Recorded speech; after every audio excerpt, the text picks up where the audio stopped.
Welcome to another film breakdown. If you're new here, my name is Michael, and today we have a film breakdown on Kansas State cornerback Jacob Parrish. Now, Jacob Parrish tested really well at the combine. He ran a 4.35 40-yard dash with a 1.51 10-yard split, 37.5-inch vertical, 10-foot 9-inch broad jump. He was definitely a top 5 corner in terms of athletic testing. Parrish stands in at 5'10", 191 pounds with 30 and 7/8 inch arms. Now, we get to have that talk. Jacob Parrish has 30-inch and 7/8 inch arms. My strict cutoff is 31-inch arms at the cornerback position. If you are a cornerback with sub 31-inch arms, you either need to play nickel or you need to play safety because you can't play corner, at least not successfully. Now, they were also measuring short, is what the general thought is with this year's combine. It seems like they were taking a quarter inch to a half inch or even a full inch off of some guys' arm lengths. Now, I don't know if that was across the board. So maybe in years past, this was a 31 to 31 and a half inch arm. But I'm going to go with its 30 and 7/8. And I'm going to say with the 5'10", 191-pound frame, I think Jacob Parrish should probably play in the slot. He has the footwork, the athleticism, the quick twitch to play on the inside, which I think is where he will slot in best. I just don't think that he can really muscle up against those big boys on the perimeter. But with that being said, there's a noticeable difference between Jacob Parrish's frame in the 2023 season and Jacob Parrish in the 2024 season. And he does play with he plays above his weight class. I'll give him that. He plays very stout. He gets low into his back pedal, and he has a really strong jam to prevent receivers from getting out of their release package. Parrish has excellent click and close ability to be able to kind of stay with those twitchy wide receivers who may get out of in and out of breaks more efficiently. And then he has excellent ball skills. I mean, all around, Jacob Parrish has very, very good ball skills. His ability to go after the ball, take excellent angles, really high point it despite a smaller frame is exceptional. He gets vertically quite easily. He can go stride for stride with the faster receivers. He has, those oily hips you look for when going from the back pedal to full sprint to get out and stay in phase with the receiver. Even if it's not an interception, Parrish does do a good job to defend the pass with, pass breakups, just getting his fingertips on the football. I do think he has a problem at breaks. If he is not allowing any separation at the break, he can kind of receivers tend to push off of him, and they'll get away with it. And while he is fast, I would appreciate if he timed his trigger in those underneath concepts a bit better. Let's say he's playing off man coverage and his man runs a curl. I would like to see his trigger be a little quicker so he can meet the football at the intended target. Additionally, I think he is a net negative in the run game. I don't think he should be on the field in obvious running downs. He is not an efficient tackler, mainly due to his measurables.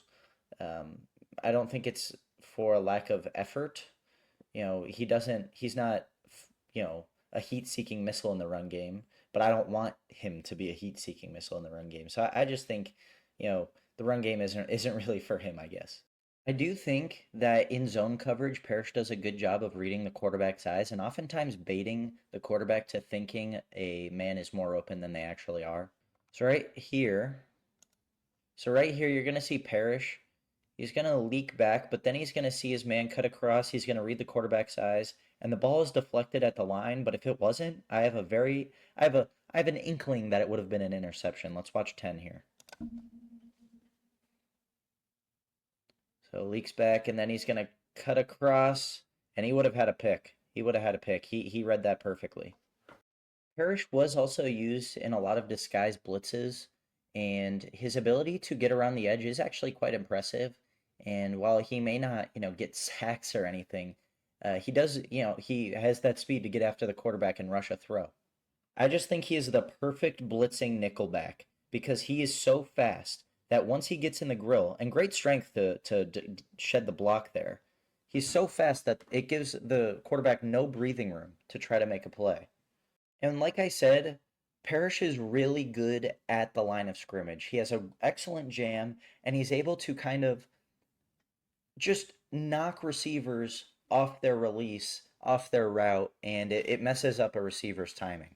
So I want you to just watch Parrish here. He's just going to jam the receiver, and the receiver thinks he gains inside leverage, but Parrish doesn't give up an inch of separation. So coming inside, and Parrish is there the whole way. I mean, not an inch. It's incredible. All right, now I want to show you guys a rep of Jacob Parrish actually getting beat on a whip route.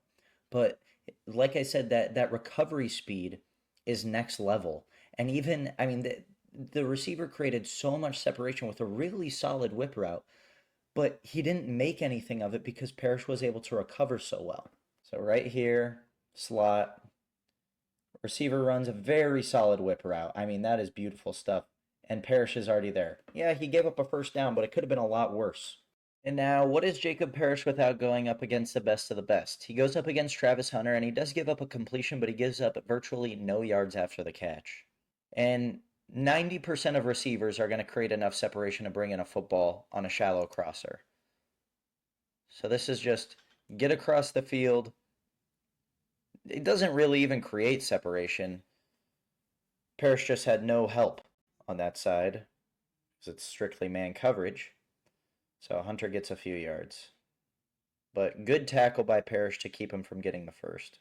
Parrish is also rarely fooled by double moves at the break of routes or, breaks in general don't really gain a ton of separation on him, except that one whip route. I mean, that was gorgeous. But right here, we're going to see Travis Hunter basically do the salsa at the break of the route, and it does nothing for Jacob Parrish. Keep wanting to say Roscoe Parrish. Gives it a little shake, and Parrish doesn't give up an inch. It's awesome. It is awesome. 5'10", 190 going at Travis Hunter like that. I've also been surprisingly or pleasantly surprised with the film on how great of a tackler Jacob Parrish is, especially for his size. He's able to tackle really well. Now, I don't think he's technically, extremely sound as a tackler, but he's effective. And time after time, he's just kind of in the right spot. So watch this guy. He's going to just kind of sink back. And then once the completion comes, he gets downhill, wraps up the feet, brings the ball carrier down. If you were to make my ideal nickel corner in a lab, it would probably be Jacob Parrish. I think he's really fun. He's an electric athlete.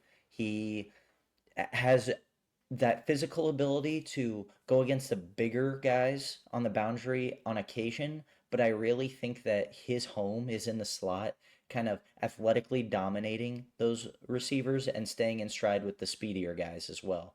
But then you have teams like the Dolphins who employ two boundary receivers who are smaller and speedier. Those are matchups in which maybe you see Parrish go on the boundary. Who knows? So overall, I really like him. He is a huge riser this year, and I think that added muscle really did him good. If he had this tape, but he was maybe like 180, we would be having a different discussion.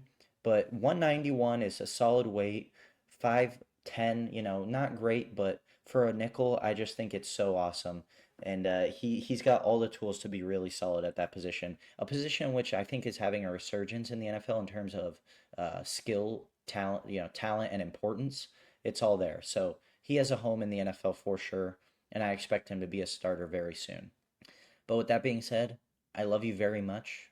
I hope you accomplish your dreams, and I will see you next time.